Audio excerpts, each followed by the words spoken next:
한 주간 동안 오늘 특별히 제 마음 가운데 와닿던 이 단어는 광야와 사막이었습니다. 오늘 인생을 한마디로 표현하면 광야 같은 삶이었고 사막 같은 삶이 바로 우리의 인생의 삶입니다. 오늘 하나님께서는 이스라엘 백성들을 가나안 땅이라고 하는 것, 젖과 꿀이 흐르는 땅이다 라고 그렇게 표현하면서 가나안 땅을 이스라엘 백성들에게 약속된 선물로 허락해 주었습니다. 과연 젖과 꿀이 흐르는 땅이 무엇인가? 오늘 예수님을 믿고 신앙 삶을 첫 출발했을 때에 하나님께서는 우리가 정말로 약속한 대로 젖과 꿀이 흐르는 땅으로 날마다 그렇게 인도해 나가시는가? 고민해 볼 필요가 있습니다. 생각해 볼 필요가 있습니다. 실제 오늘 우리의 삶은 날마다 젖과 꿀이 흐르는 삶의 현장이라기보다는 사막 같은 현장이고 광야 같은 현장이 더 많은 현장이 바로 오늘 우리의 믿음의 현장이라는 사실을 우리는 부인할 수 없습니다. 오늘 우리의 심령은 힘들고 어려울 때마다 내 탓이요, 내 잘못이요, 내가 부족해서 그렇소 라고 고백하기보다는 누군가에게 전가하려고 하는 마음들이 있습니다.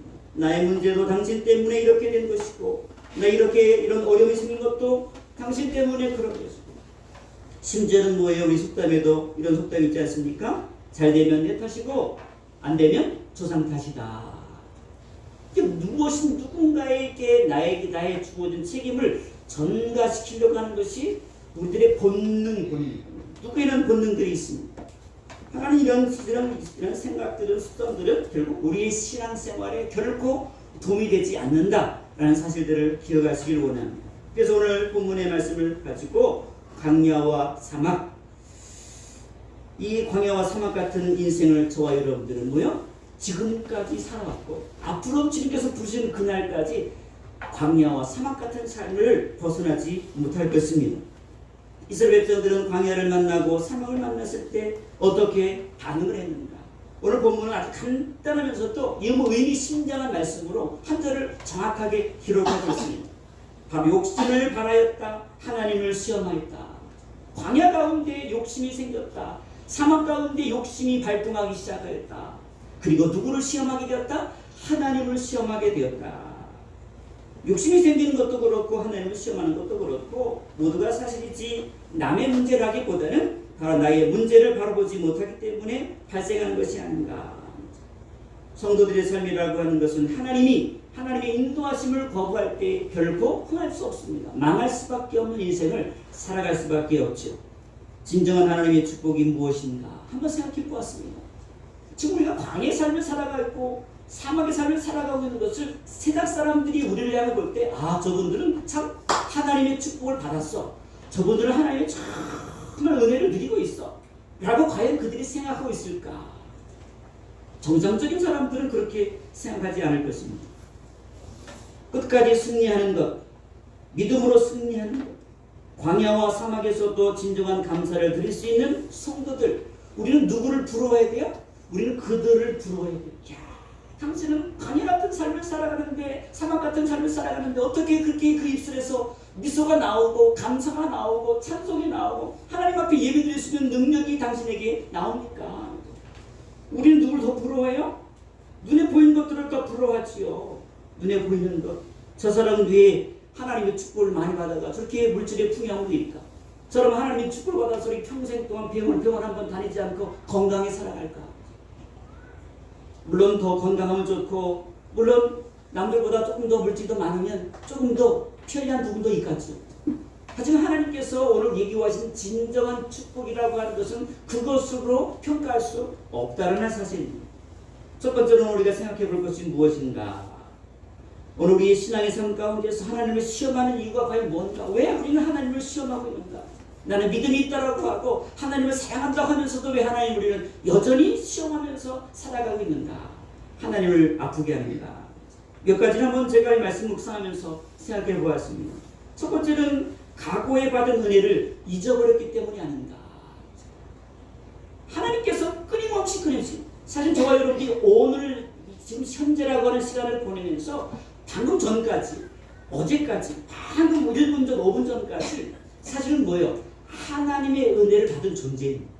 근데 그것을 어떻게 우리는 현재의 모습만 바라보니까 자꾸 하나님의 은혜를 잊어버립니다. 그리고 하나님의 인도를 기다려보지 못한 마음 때문입니다. 우리 끝까지 인내하고 끝까지 우리를 책임지는 하나님을 기억하지 않고 우리의 마음이 조급한 마음 때문에 우리는 하나님을 시험합니다. 세 번째, 욕심을 앞세워 자족할 줄 모르는 마음 때문에 우리는 하나님을 시험합니다. 하나님의 계신가 의심하는 마음 때문에 우리는 하나님을 시험합니다. 끊임없이 이스라엘 백성들은 하나님을 시험했다. 애굽 땅에 있을 때도 나와서 하는 자유로운 구원의 은혜를 받았음에 불구하고 그는 끊임없이 하나님을 시험했다. 우리의 불신앙이 자꾸만 하나님을 시험하고 있다는 사실을 우리는 기억하시길 원합니다. 불완전한 존재는 우리인데 자꾸만 완전하신 하나님을 신뢰하지 못하고 있다. 우리의 불완전함, 우리의 부족함을 인정하지 않으니까 어떻게 해요?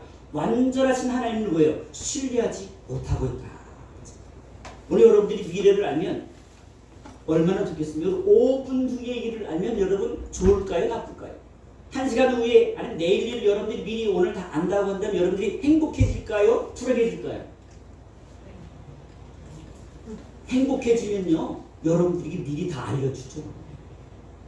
오늘 우리가 미래를 알면요, 결코 행복해질 수 없습니다. 모르는 게 약입니다. 오죽하면 모르는 게 약이라고 우리 삶의 선배들이 그렇게 이야기를 했을까요? 하나님은요, 사람을 지을 때 미래를 알지 못하도록 만들어 주셨습니다. 내일이 어떤 일이 날지 안다면 저와 여러분들은 참 행복할 수가 없습니다. 모르는 것이 진정으로 행복한 것입니다. 야고보서 4장 14절 말씀 우리에게 이렇게 교훈합니다. 내일 일을 너희가 알지 못하는도다. 너희 생명이 무엇이뇨? 너희는 잠깐 보이다가 없어지는 안개니라. 내일 일을 너희가 알지 못하는도다. 잠시 왔다가 사라지는 안개와도 같은 인생이 바로 저와 여러분들입니다. 우리 육신을 볼 때는 뭐 장수에 따르면 그래도 한 90년, 한 100년 살면 장수에 따라고 보지만 하나님의 시간에서 보면 아무것도 아닙니다.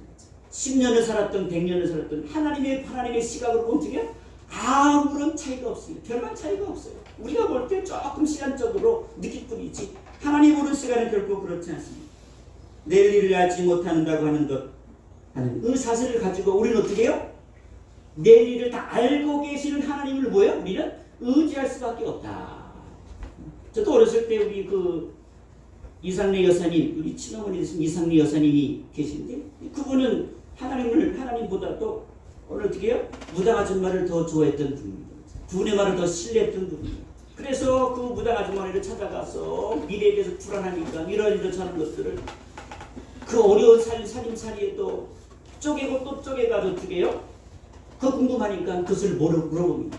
그러면 뭐 별별 얘기를 다 듣고 와가지고 뭐 30대면 어떻게 살 거다 무슨 뭐 이런저런 얘기를 하고 그렇게 얘기를 해요. 근데 제가 가만히 지나고 생각해봤는데 맞는 게 한 개도 없었어요. 맞는 게 한 개도 없었어요. 아니 자기의 인생도 모르는데 어떻게 남의 인생의 미래를 알려줍니까? 귀신이 알면 얼마만 알겠습니까? 뭐 귀신같이 안다고 그랬는데 귀신도 어떻게 해요? 귀신일 뿐입니다. 귀신이 인간을 향해서 선한 것들을 베푸는 존재는 귀신이 아니에요. 거짓말이 앞자리 마귀 같은 존재, 마귀, 사단, 귀신 이런 것들은요 그 안에 무엇이 가득한 존재야? 거짓으로 가득한 존재예요. 인생에게 막 인생을 축복하고 싶고 인생을 막 잘되게 하고 싶고 막 뭐 좋게 해주고 싶고 그런 마음이요 귀신에게는요 전통만큼도 없어요. 그런데 오늘 많은 인생들은 뭐예요? 우리 인생을 향하여 축복할 뿐만 조금도 없는 그 존재인 귀신에게 어떻게 해요? 무엇을 물어봅니까? 우리의 미래가 어떻게 될 것이라고 물어보니 이게 뭐가 얼마나 한심하고 어리석은 모습입니다. 이것은 인생 최대의 넌센스입니다. 코미디 같은 일입니다. 남의 인생을 알고 자신의 인생을 모른다는 것이 얼마나 말이 됩니까? 그렇게 미래를 다 알면 왜 거기서 전 보는 것으로 살아가요? 다른 인생을 살아도 성공할 텐데 뭐가 앞뒤가 안 맞지 않습니까? 어울리지 않는 그런 모습입니다. 그럴 때 오늘 두 번째로 오늘 왜 생각해보겠습니다. 오늘 이런 상황 속에서 하나님을 시험할 수밖에 없는 이 연약한 인생 가운데 오늘 우리가 이런 상황이 됐을 때 오늘 신앙적으로 어떤 반응을 우리가 보여야 될 것인가. 첫 번째로 인정하는 것은 뭐냐면 어느 우리의 삶이 광야의 삶이고 사막의 삶이라고 하는 현실을 보세요. 받아들이는 것이 가장 중요합니다. 나의 형편과 나의 처지와 나의 본 모습을 받아들이는 것이 가장 중요합니다. 우리는 신앙생활하면 아주 환상적인 것을 이야기합니다. 모든 축복, 사구 축복, 그렇게 막 축복에 관련된 무슨 왜 중이 많은 축복에 막 1중, 2중, 3중, 4중, 막 5중, 목대 축복을 집어넣어가지고 축복을 이야기하는데요. 오늘 우리가 정말 하나님께서 우리에게 요구하는 축복이 무엇인가? 우리가 복을 이야기할 때 하나님께서 진정한 복이 무엇인가를 하나님의 신앙생활로 오해하게 되어지면요. 우리는 자꾸 어떻게 해요? 내가 지금 사막 같은 현실, 광야 같은 현실을 맞닥뜨리면 어떻게 해요? 나는 하나님 앞에 축복받았다고 생각하지 않고 뭘 받았다고 해요? 저주받았다고 생각해요. 그때 하나님이 우리를 어디로 항상 인도해요? 젖과 꿀이 흐르는 땅을 늘 인도하는 것이 아니라 삶의 대부분의 현실이 어디예요? 사막 가운데 있고 광야 가운데 있다는 사실을 우리가 기억해야 합니다. 엄청난 차이입니다. 현실을 살아가지만 현실이 목적이 아니고 영원한 것을 우리는 목적으로 살아가고 있습니다. 하나님을 시험하는 것은 무엇을 보기 때문에 하나님을 시험합니까? 하나님을 보지 않고 무엇을 보기 때문에? 나의 삶의 현실만 바라보기 때문에 오늘 우리 가운데 뭐예요? 시험에 들릴 수밖에 없는 현실이 되어집니다.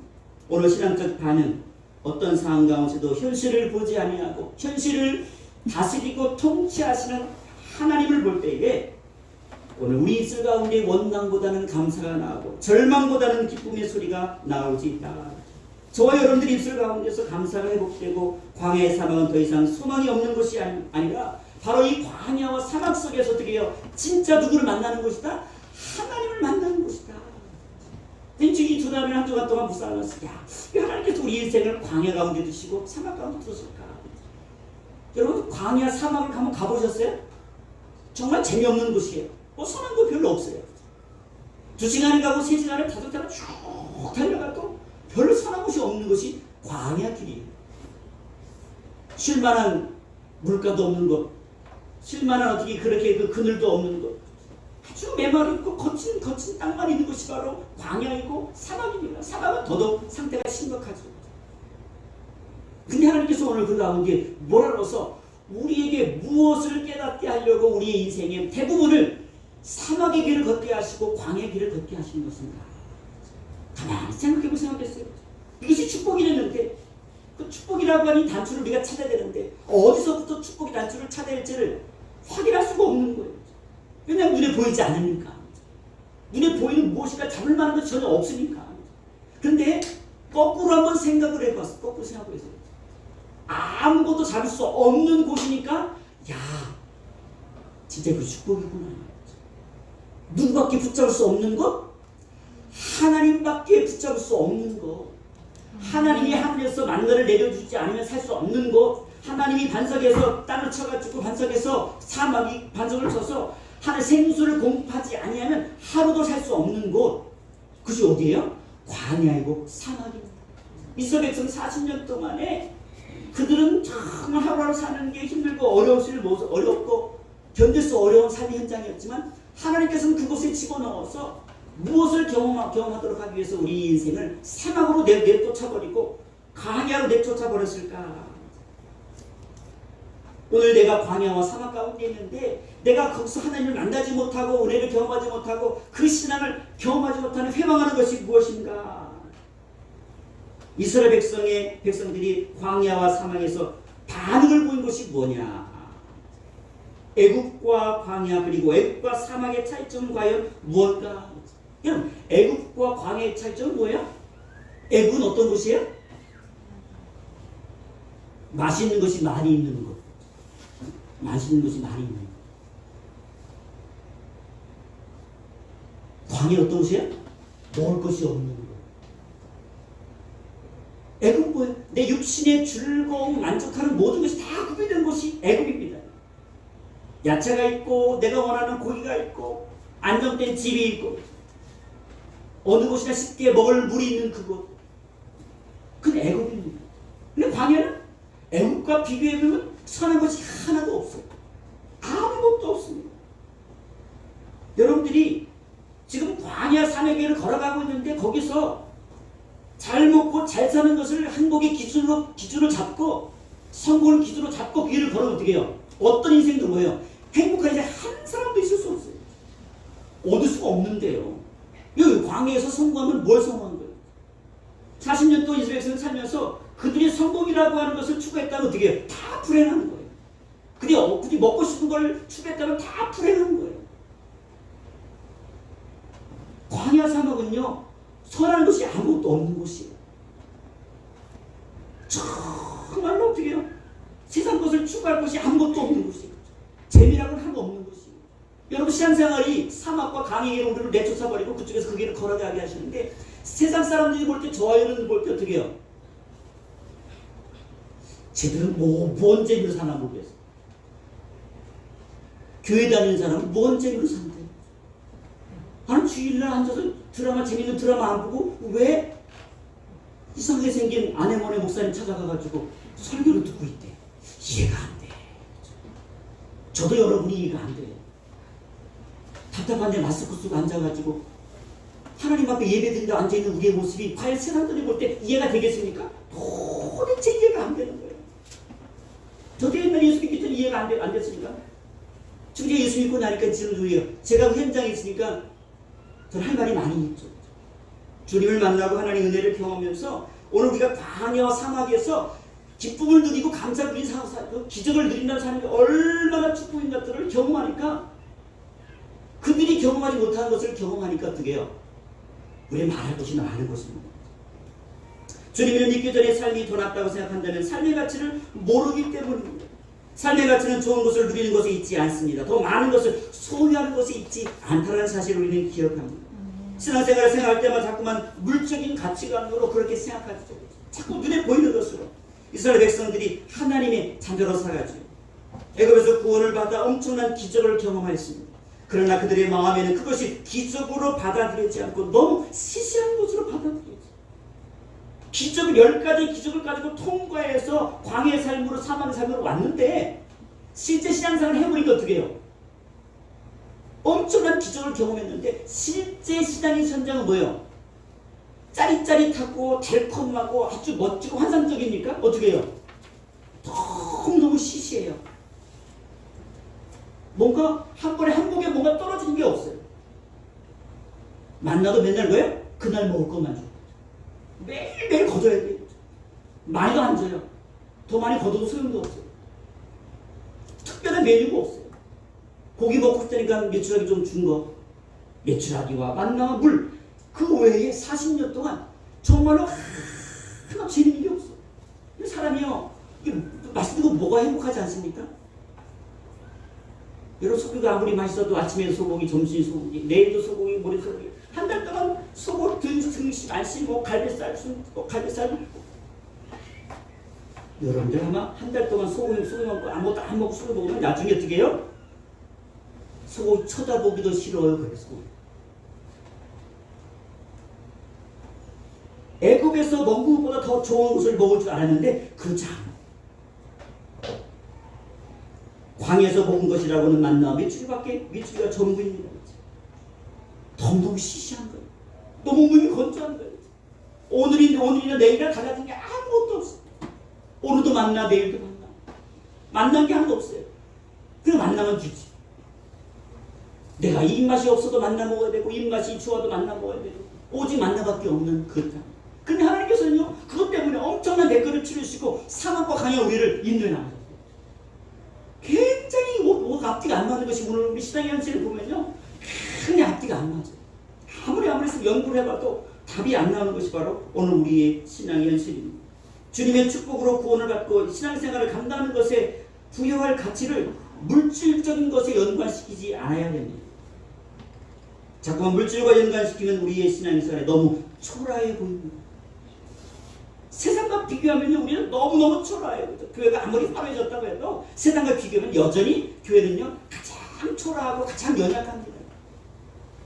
세상 사람들은 이기적입니다. 자신은 모든 것을 다 누리기를 원하지만 특별한 분들을 통해서 대리만족을 누립니다. 여러분들, 세상 사람들이 존경하는 사람들은요, 어떤 사람을 존경해요? 부자? 결코 존경하지 않습니다. 내가 얻어낼 것이 있으니까 붙는 거지 존경하지는 않아요. 근데 대부분의 많은 사람들이 존경하는 사람은 어떤 사람이야? 벽차가 꼭 30년 동안 이 사람 존경해요. 산은 산이요 물은 물이로다. 평생 또 옷 한 벌 입고 특별히 맛있는 거 안 먹고 그냥. 여러분 존경받고 싶어요? 방법 한 가지 간단해요.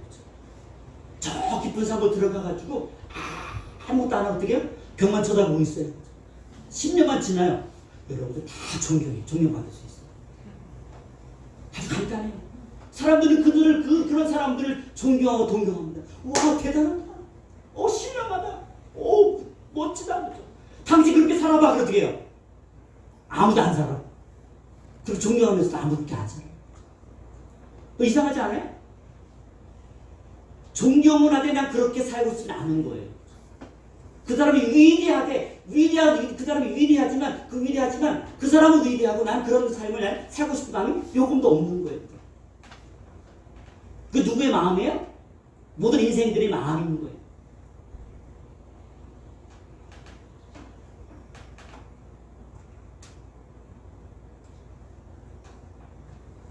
본인은 그렇게 살지 못하지만 그렇게 사는 분들을 통해서 마음의 갈증을 치유받기 원합니다. 참 대단한 분이야. 훌륭한 분이야. 참 그런 분이 있어. 이 세상에 소망이 있어. 그런 것이에요. 어느 누구도 그런 삶에 도전하지 않습니다. 그런데 유독 하나님의 백성들은 뭐예요? 그 삶을 그냥 사는 거예요. 저와 여러분들이. 광야라고 하고 있는 광야와 사막의 삶을 그냥 살아요. 그냥. 그것이 바로 오늘 신앙의 현실입니다. 여러분들이 광야 가운데 있고 사막 가운데 있으면 뭐예요? 할렐루야 영광을 드리는 원합니다. 주님 감사합니다. 오직 하나님밖에 의지할 수 있는 곳으로 나를 몰아붙이니 감사합니다. 주님이 아니면 어떤 곳에도 소망을 둘 수 없는 곳으로 우리를 인도하시니 감사합니다. 저런 주간 동안 그렇구나. 누가 보면 당신 그곳이 뭐야? 고모냥 곡고로 살아가는 게 행복하냐? 그렇게 말할 수 있지만요. 우리는 뭐예요? 고모냥 곡고로 살아가는 것이 우리는 뭐예요? 행복해요. 나에게 주어진 것이 작아도 그것 때문에 만족하고 기쁨을 만면에 미소를 지어서 나는 행복해요. 행복이 저 멀리 있나요? 우리 가운데 있지 않습니까? 광야는 어떻고 사막은 어떻습니까? 누구와 함께라면 되는 거예요? 여러분 라면 중 가장 좋은 라면 주님과 함께라면. 근데 한 명만 라면 드고 싶으신 다른 분들은 주님과 함께라면 드실 생각이 별로 없으십니다. 삶의 기준을 바꿔야만 어떻게 해요? 우리가 어떻게 해요? 행복한 삶을 살아갈 수 있습니다. 진짜 주님을 만날 수 있습니다. 그래서 광야 사막 어떤 곳이에요? 하나님을 만나는 곳이에요. 여러분들이 여기 왜 내려왔어요? 답답한데 왜 하나님 앞에 나왔습니까? 예배당에 왜 나왔습니까? 하나님을 만나고 싶어서. 이곳이 광야이고 사막 같아. 너무 답답하잖아요. 그런데 어떻게 해요? 나는 하나님을 만나는 것이 행복해요. 주님과 동행하는 것이 행복해요. 하나님을 만나야지 광야 아닌 곳에서. 하나님을 만나려고 한다면 하나님 마음이 얼마나 답답하겠습니까? 다른 곳에서 하나님 만날 수 있나요? 신나게 춤추는 곳에서 내가 마음껏 내 마음을 막 즐겁게 육신의 쾌락을 만족하는 그곳에서 하나님 만날 수 있나요? 안 됩니다. 내가 다 할 수 있는, 내가 내 마음대로 다 할 수 있는 내가 왕이고 내가 통치하는 그곳에서 하나님 만날 수 있나요? 만날 수 없어요. 어떻게 하나님 만나요? 자꾸 비교하면요. 하나님 만날 수가 없습니다. 하나님은요 광야와 사막에서 보여주는 것이 뭡니까? 너희들을 더 배부르게 만들겠다. 너희들을 더 살찌게 만들겠다. 그러면 광야로 보내면 안 되죠. 애굽에서 누구를 쫓아내면 돼요? 애굽 놈들만 쫓아내면 되잖아요. 근데 하나님께서 그렇게 안 하고 내버려 두고 애굽에서 끄집어내가지고 우리를 어떻게 해요? 더 좋은 곳으로 인도하는 것이 아니라 어떻게 해요? 사막과 광야로 인도해 나간다니까요. 그것이 하나님의 비밀이고 하나님의 은혜이고 축복입니다. 그 비밀을 아는 자가 어떻게 해요? 어떤 삶의 현장 가운데 어떻게 해요? 감사와 찬송과 기쁨을 살아내는 거예요. 오늘 우리의 신앙이 성장되고 성숙됐다는 것이 무엇입니까? 무엇을 가지고 오늘 우리의 신앙이 성장됐다, 성숙됐다라고 합니까? 이스라엘 백성들이 애굽에 있으면 평생을 걸쳐도 깨닫지 못하는 것들을 광야에서는 날마다 깨닫는다는 거예요. 죽었다 평생을 살아도 깨달을 수 없는 것들을 뭐예요? 광야 하룻밤만 지나고 어떻게 그냥 매일매일 깨달아요. 그것이 축복인 거예요. 성도가 됐다는 축복이 뭐예요? 내가 예전에 평생 지금까지 예수 만나기 전에 깨닫지 못했던 것도 뭐예요? 주님 만나면서 말씀 들으면서 할렐루야. 날마다 말씀을 들으면서 새록새록 깨닫습니다. 이게 뭐예요? 하나님의 축복이 현장인 거예요. 우리 깨달음을 주십니다. 새로운 것을 깨닫게 해주셔요. 매일매일 고백하게 합니다. 광야의 사막은 저주의 장소가 아니고 그게 축복의 장소가 되었습니다. 주님을 깨달으니까, 주님을 만나니까, 나의 간절한 그 부르짖음을 들으신 것들을 경험하니까 하나님 나의 삶의 현장은 저주의 현장이 아니고 어떤 현장을 고백할 수 있어요? 축복의 현장입니다. 이 이스라엘 백성 40년 동안 광야 생활했는데 그들이 그 현장을 하나님께서 만약에 평가하신다고 한다면 어떻게 평가하실까? 그렇다면 저주 현장이라고 한다면 이스라엘 백성들은 슬픈 현장이었을 거예요. 하나님께서 뭐예요? 하나님 무한한 계획 가운데 그 현장으로 인도했다고 한다면 그 현장은 뭐가 됐을 거예요? 뭐가 되는 거예요? 축복의 현장이 되는 거예요. 축복의 현장. 얼마나 감사한지 모릅니다. 오늘 저와 여러분들의 신앙이 더 고급스러워지기 위해서 이것을 이겨내야 합니다. 저급한 신앙, 1차원적인 신앙, 뭐 3중 축복, 5중 축복, 무슨 그런 축복에 오늘 우리 마음을 빼앗김 당하지 않기를 원합니다. 사막과 강해의 축복을 깨닫고 우리는 경험하기를 원합니다. 매 순간순간을 경험하는 거예요. 오로지 하나님만 바라보지 않으면 소망이 없는 현장, 사막의 축복입니다. 광야의 삶은 낭만적이지도 않아요. 안정적이지도 않아요. 눈으로 보기에 의지할 것이 하나도 없습니다. 오로지 누구만 바라보는 것, 하나님만 바라보는 것. 그래서 축복인 거예요. 오로지 주님만 바라봐, 나만 바라봐. 그래서 이스라엘 백성들이 날마다 어떻게 가장 최소한의 삶의 것들만 제공하고 누구만 바라보는 훈련을 시키는 거예요? 하나님만 바라보는 훈련을 시키는 거예요. 오늘 우리가 하나님을 바라보는 훈련을 잘 감당하면 어떻게 해요? 우리의 마음이 세상 것에 흔들리지 않습니다. 뭐라고 그래도 흔들리지 않는 거예요.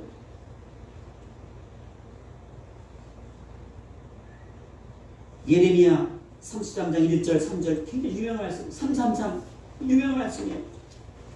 예레미야가 아직 시위 때 갇혔을 때의 여호와의 말씀이 그에게 다시 임하여 가라사대 이를 행하는 여호와 그것을 지어 성취하는 여호와 그 이름을 여호와라는 자가 이같이 이르노라 너는 내게 부르짖으라 내가 내게 응답하겠고 내가 알지 못하는 크고 비밀한 일을 내게 보이리라. 아멘.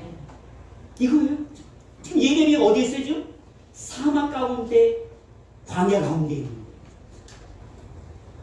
시대들 같이 그러면 감옥이죠. 감옥에 있는데 그 감옥에 있는 현장에서 할 수 있는 것이 무엇인가? 하나밖에 없는 거예요. 누구만 바라볼 수밖에 없는 거야? 이런 하나님, 이를 행하는 여호와, 지어 성취하는 여호와, 그 이름을 여호와라는 자가 이같이 이르노라. 뭐라고 우리에게 말씀하셔요? 너는 내게 부르짖어라. 그럼 내가 내게 응답하겠고 어떤 응답이에요? 내가 알지 못하는 크고 비밀한 일을 누구에게? 내게 보여주겠다. 그 소리를 경험하는 거예요. 제가 목회하면서 경험한 것은 정답은 이거예요. 아 그렇구나. 하나님께서 하나님의 정도를 그렇게 연단시키고 훈련시키는가? 자꾸 강요훈련을 강요로 던져버리시는가? 해방지 않나요? 이왕 세상들이 뻔드르르하게 잘 돼가지고 뭐가 휘황찬란하면 더 영광이 될 것으로 저도 생각을 했었습니다. 근데 하나님께서 그런 것으로 보내지 아니하시고 왜? 부족한 것으로 더 깊은 광야로 나의 삶을 인도해 나가는 것처럼 보이는 것을 볼 때 참 그것이 고민스러웠습니다. 하나님 볼 때에 그래도 뭐 잘 때야 세상들을 볼 때도 뭐 내놓을 게 있어야 하나님 영광이 되지 않겠습니까? 근데 가만히 그 질문 던져놓고 제 마음속에 오랜 세월 동안에 고민하고 묵상하면서 깨달은 바는 뭐냐면 제가 하나님을 오해하고 있었다는 사실을 깨닫게 되었습니다. 사실 그거 뭐예요? 내 안에 뭐예요? 그거?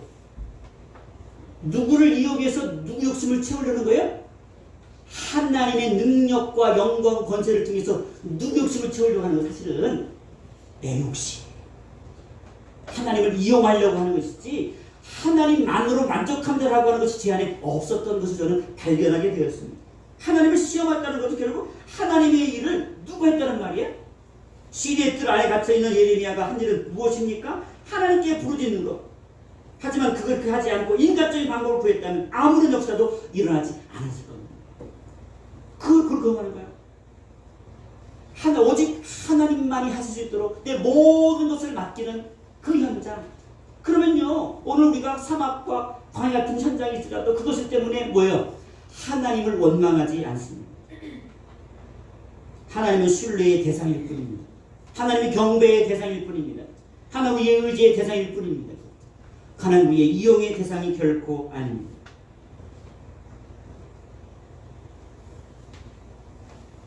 저와 여러분이 언제 하나님을 시험합니까? 우리는 답답해서 하나님께 항의하죠. 그러나 봐라, 내가 한 일이 몇 개나 되냐고 우리 얘기합니다.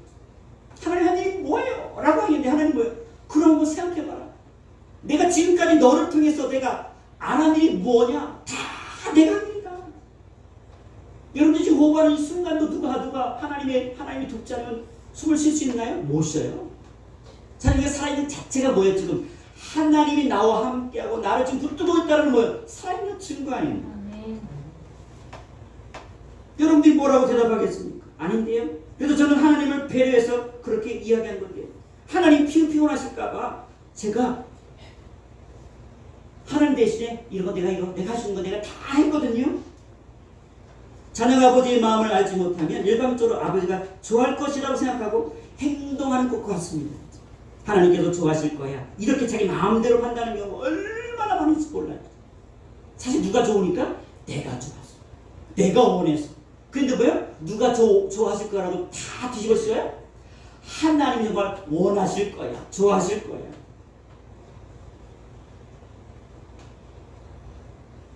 사울왕이 하나님께서 진멸을 명령했을 때 전쟁을 하다 보니까 어떻게 해요? 좋은 게 많이 보여요.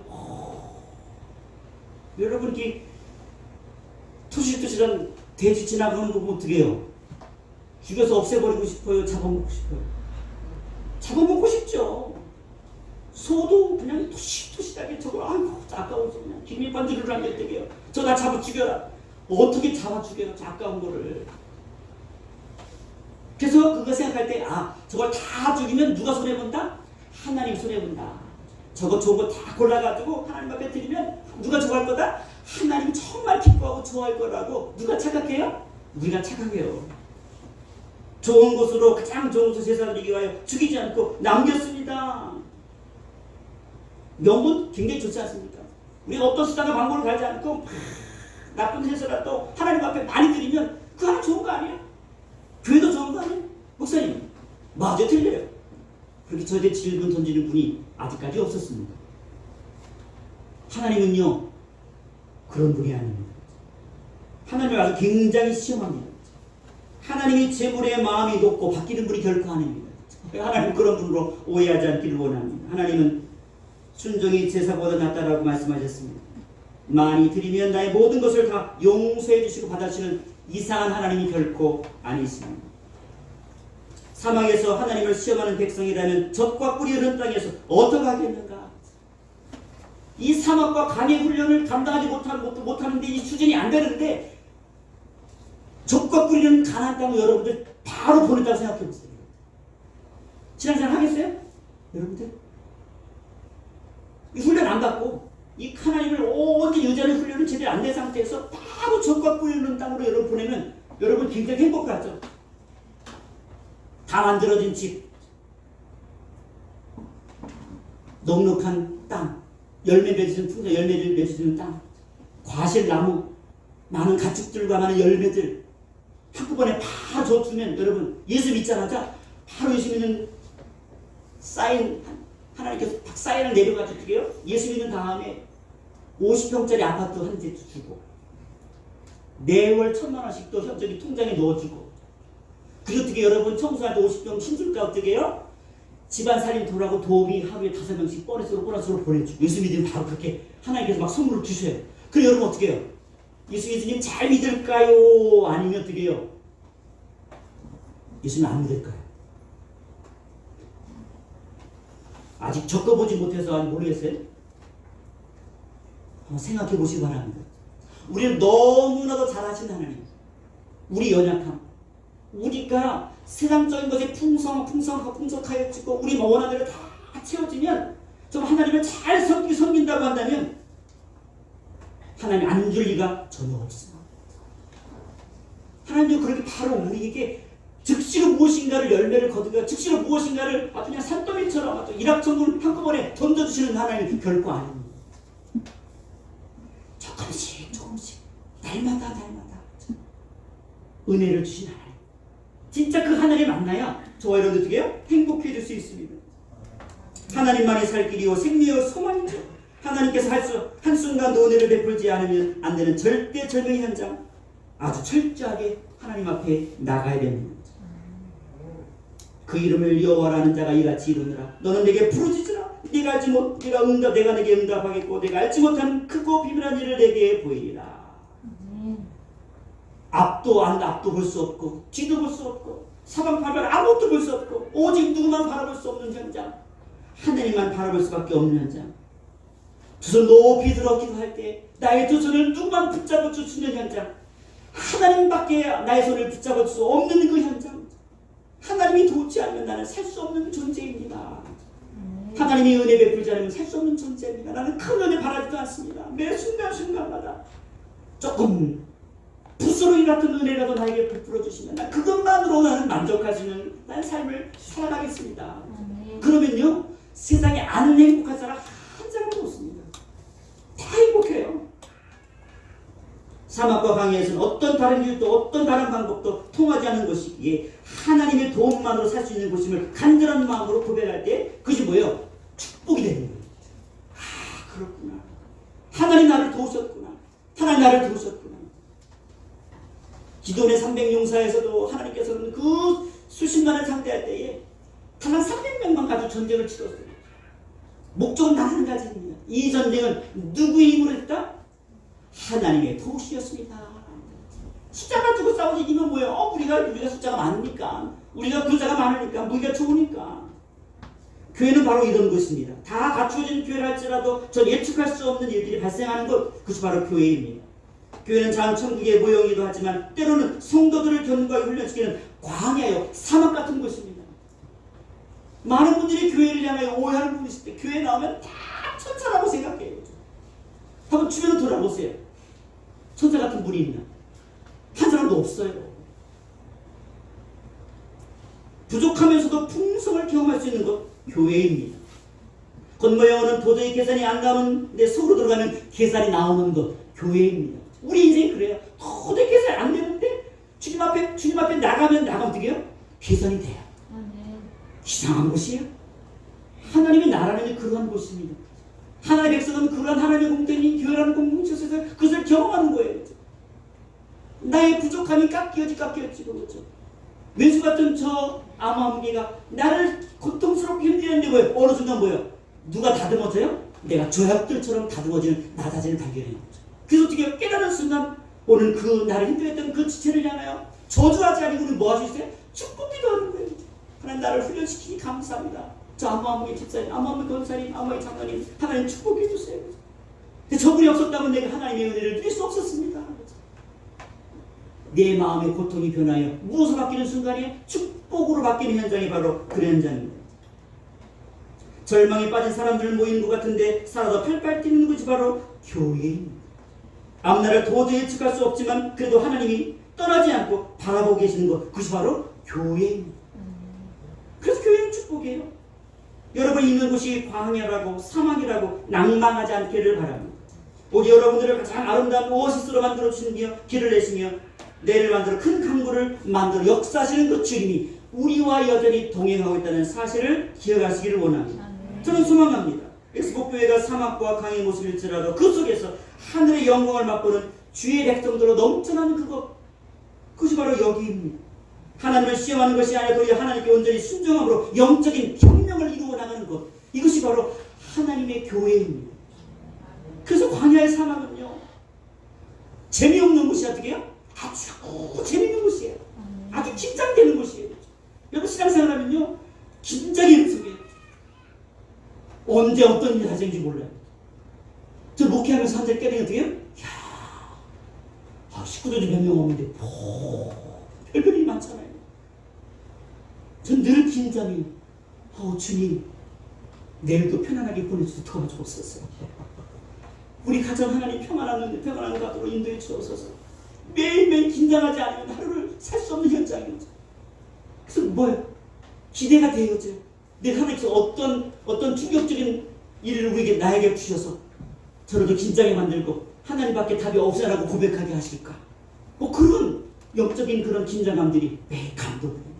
영적인 전쟁의 준전상대처럼. 하지만 그곳에서 우리는 뭐예요? 그래서 우리는 뭐예요? 힘들고 어렵다라고 받아들이는 것이 어떻게 해요? 그것을 즐기는 것이죠. 저는 우리 젊은 친구들 이상한 게 하나 있어요. 이해가 안 되는 게 있어요. 도저히 저는 감당할 수 없는 그 하나의 놀이시설 가면요. 이거 뭐지? 이거 배 왔다 갔다 하는 거. 바이킹 왜 타나 모르겠어. 몇천 원 주고 왜 타나 모르겠어. 저는 옛날에 한 번 얘기했을 거예요.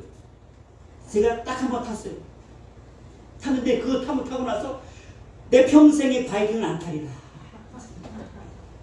이걸 왜 돈 주고 탄지 모르겠어요. 너무 무섭고 공포스러워가지고 탐지 천번만 같은 그걸 왜 스스로 이렇게 고통을 주면서 그 좋다고 희덕거리고 타는지는 도대체 이해를 못한다.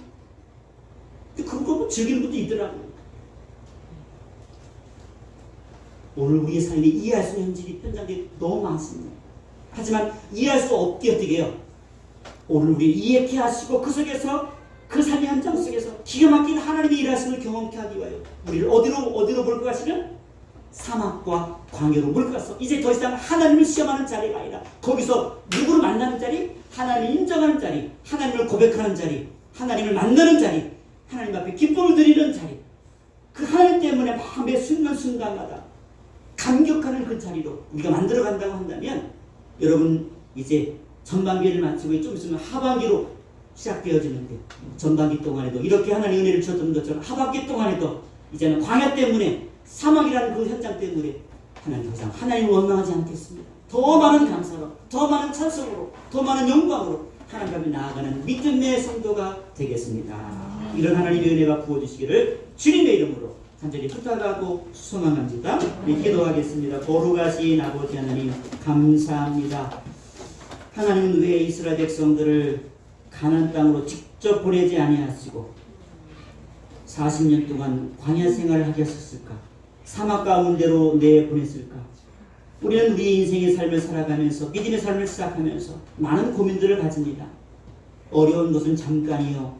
정말로 푸른처럼 인도한 삶은 더 많은 시간들로 채워졌으면 좋겠는데 많은 인생들을 살아가다 보면 행복했던 순간보다도 힘들고 어려운 순간들이 더 많은 우리의 삶의 현장들을 바라볼 때마다 그것이 풀 수 없는 고민거리요 열쇠였지만 오늘 말씀을 묵상하면서 우리에게 그 속에서 하나님의 은혜를 경험케 하신 것을 감사합니다. 사막이어서 감사합니다. 광야이어서 감사합니다. 오직 만나만 먹을 수 있어서 감사합니다. 오직 하나님의 은혜의 생수인 예수 그리스도로 말미암아 살 수 있어서 감사합니다. 주님만 바라보며 살 수 있어서 감사합니다. 세상 것에 마음을 빼앗기지 아니하며 그것에 우리의 마음을 두지 아니하며 욕심내지 아니하며 주님 때문에 만족하며 주님 때문에 감사할 수 있어서 더 감사합니다. 예수의 성도를 하나님 지켜 주옵소서. 연약한 삶의 현장 가운데도 두려워하지 아니하며 담대함으로 이를 행하여 성취하시는 여호와 하나님을 바라보며 구하고 찾고 두드려 말미암아 실제의 크고 놀라운 비밀한 것들을 경험하는 축복의 현장이 남은 하반기가 되도록 복 내려 주옵소서. 감사하고 예수님의 이름으로 기도하옵나이다. 아멘.